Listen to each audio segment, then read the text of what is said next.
One very obvious reason why I oppose reparations is that black people, the elders in Africa, I mean, it's not that they didn't get anything.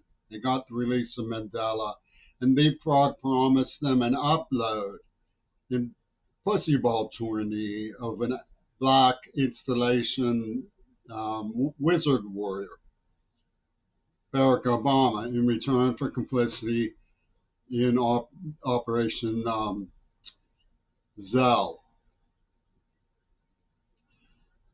Zealous, Leslie Zizinski,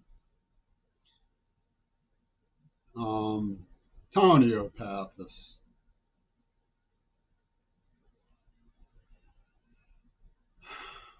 But there are other reasons.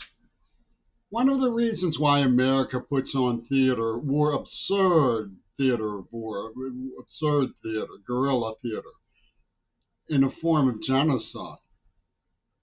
One of the reasons why this attachment to our society we call government does this.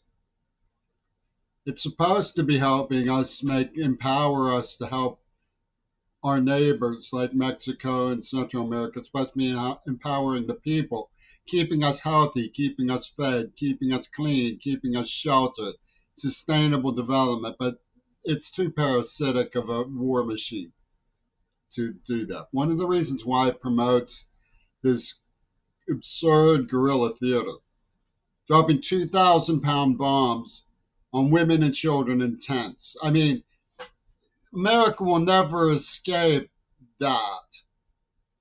That's as certain as the Abraham Lincoln Memorial. It's that they wanted to appear that everybody wants revenge. The reparation movement is wrapped up in a revenge mania about Africa, which is promoted by the Zionists behind the war machine. It really is. And it's not just Jewish Zionists. It's people like Michael Johnson. They create these goblin head ideas about African redress, which depicts every uh, book about abolitionism as a Mau Mau.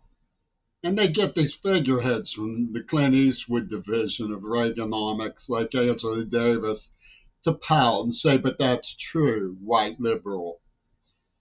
They tortured me, and they create this idea of a great infamy if they pay me for my work and injuries, because they have to know, will Queerball, will he seek, will he seek, will he will he go gently into the good night, or will he seek what we always promote? Will he seek to get revenge? Ha ha ha ha.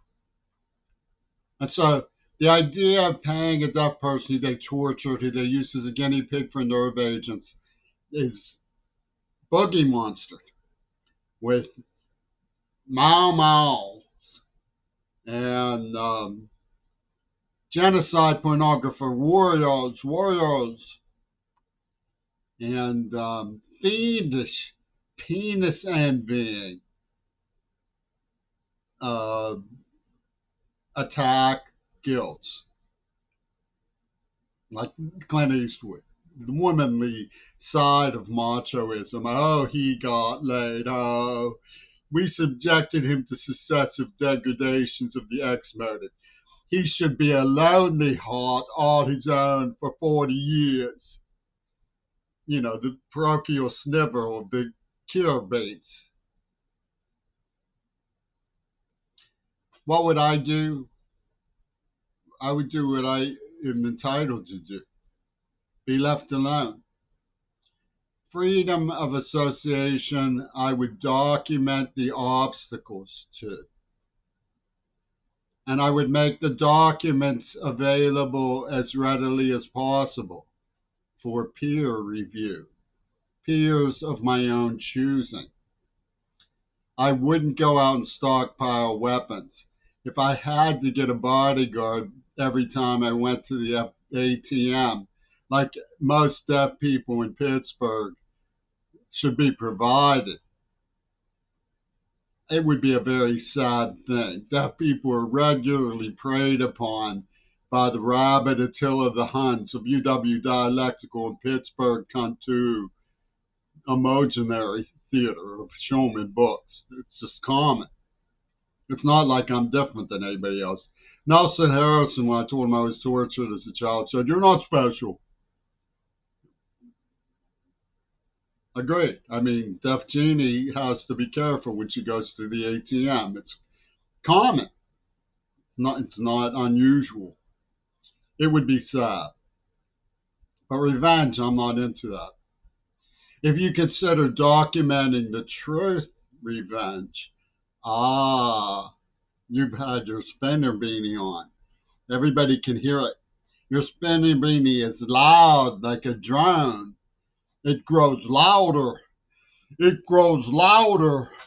It grows louder.